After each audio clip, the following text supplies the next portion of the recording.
اس کے ذات سے ہرگز غافل نہ ہوا جائے. تو اللہ مشکلات اور مصیبت اور پریشانی میں انسان کی مدد کرے گا اور اس حال میں تمہیں یاد کرے گا. اگر تم اچھے دنوں میں اس کو یاد کرو گے تو برے دنوں میں تمہیں اکیلا نہیں چھوڑیں گے. 5ویں نصیحت میں ریپیٹ کرتی ہوں. پہلی نصیحت اللہ کو ہر وقت یاد رکھنا. دوسری نصیحت ہر چیز صرف اللہ تعالیٰ سے مانگنا. تیسری نصیحت صرف اللہ پر بھروسہ اور توکل کرنا.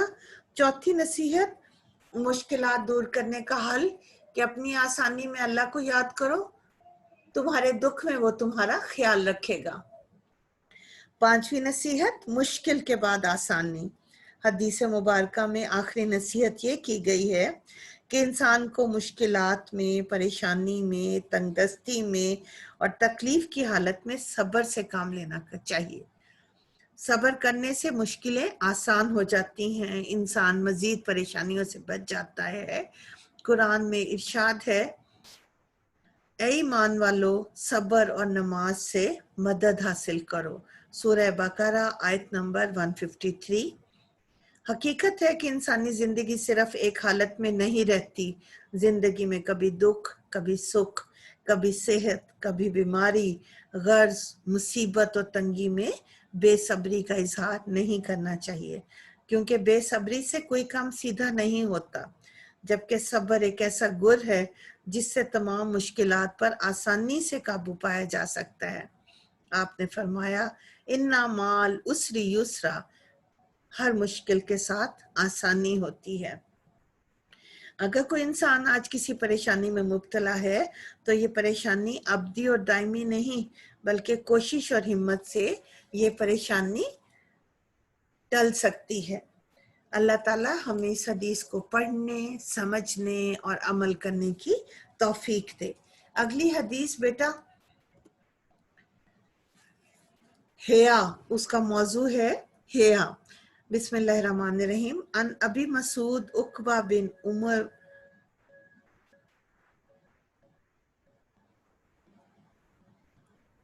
انصاری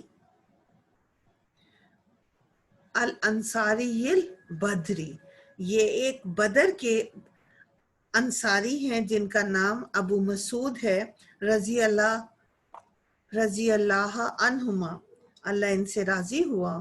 قولا, انہوں نے کہا, قول رسول اللہ صلی اللہ علیہ وسلم, کہ اللہ کے رسول صلی اللہ علیہ وآلہ وسلم نے فرمایا, ان بے شک, مما, دو حروف ہیں من پلس ما, من سے ما جو, مل کے مما اس میں سے جو, ادراکا پایا, ادراک حاصل کرنا, ادراک ناسو پایا لوگوں نے, من کلام نبوت الاولی, سابقہ انبیاء کے کلام میں سے, ایزا یعنی سابقہ لوگوں سے, سابقہ انبیاء کے کلام سے جو چیزیں حاصل کیں. ایزا جب, لم تستحی کہ جب تو حیا ہی نہیں کرتا, فسنا تو کر, ما شیتا جو تیرا دل چاہے. رواہ البخاری. یعنی اس حدیث کا متن یہ ہے کہ سابقہ انبیاء کے کلام میں سے لوگوں نے جو چیزیں حاصل کی ہیں, ان میں سے ایک یہ ہے کہ جب تو حیا نہیں کرتا تو جو دل چاہے تو کر لے. امام بخاری نے روایت کیا ہے. یعنی جتنی بھی سابقہ شریعتیں ہیں ان میں حیا کی تاکید ہے, اس لیے اس حدیث مبارکہ میں ہمیں حیا کا حکم دیا گیا ہے,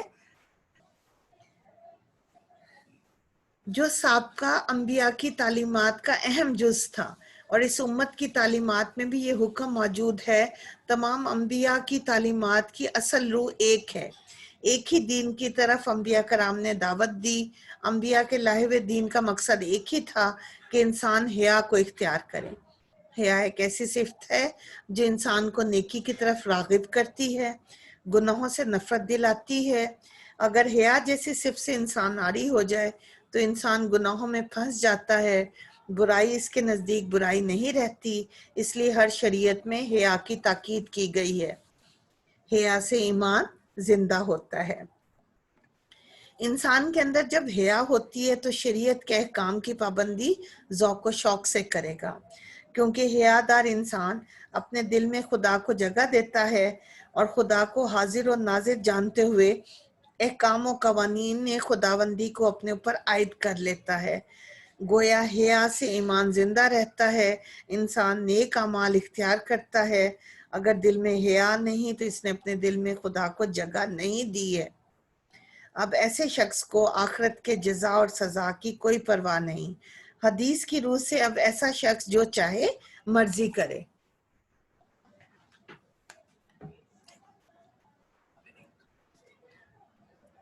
کیونکہ اب گناہوں اور برے کاموں سے رکاوٹ کی جو وجہ تھی وہ موجود ہی نہ رہی۔ اس کا مطلب یہ نہیں کہ اس پر اب کوئی مواخذہ بھی نہیں، مطلب یہ ہے کہ دنیا میں پھر جو چاہو کرو، مگر آخرت میں خدا کے حضور تمہارے اعمال کا محاسبہ ہو جائے گا اور تم اس وصف کو چھوڑ کر برائی میں آزادانہ ملوث ہونے پر سزا ملے گی۔ حضور صلی اللہ علیہ وآلہ وسلم نے فرمایا، حیا ایمان کا حصہ ہے۔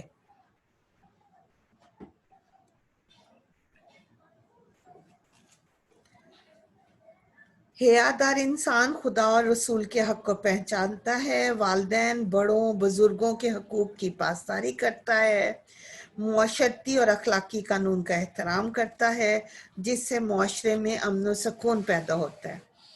شرافت و دیانت اور اس کے تقاضے حیا سے پورے ہوتے ہیں۔ غرض انسانی زندگی کے تمام شعبوں کی اصلاح اسی وصف سے ہوتی ہے اور انفرادی اور اجتماعی زندگی کی بھلائیاں نصیب ہوتی ہیں۔ حضور کا ارشاد ہے، حیا بھلائی کے سوا کچھ نہیں لاتا۔ بے حیائی کے نقصانات، اگر انسان حیا کو چھوڑ دے تو اس کے لیے کوئی گناہ نہیں۔ معاشرتی اور اخلاقی قانون کی اس کے نزدیک کوئی وقت نہیں۔ لوگوں کی عزت و آبرو کو برباد کرنے میں اس کو کوئی آر نہیں۔ غرض یہ کہ ہر قسم کی معاشرتی خرابی پیدا ہو جاتی ہے، انسان اپنے ایمان کو خراب کر بیٹھتا ہے اور نتیجتاً آخرت برباد ہو جاتی ہے۔ اس حدیث مبارکہ میں حیا کی تلقین کی گئی ہے۔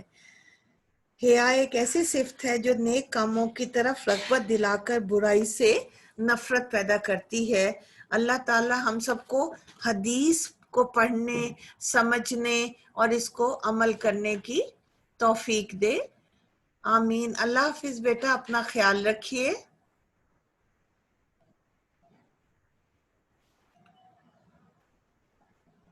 اللہ تعالیٰ آپ کا حامی ہو۔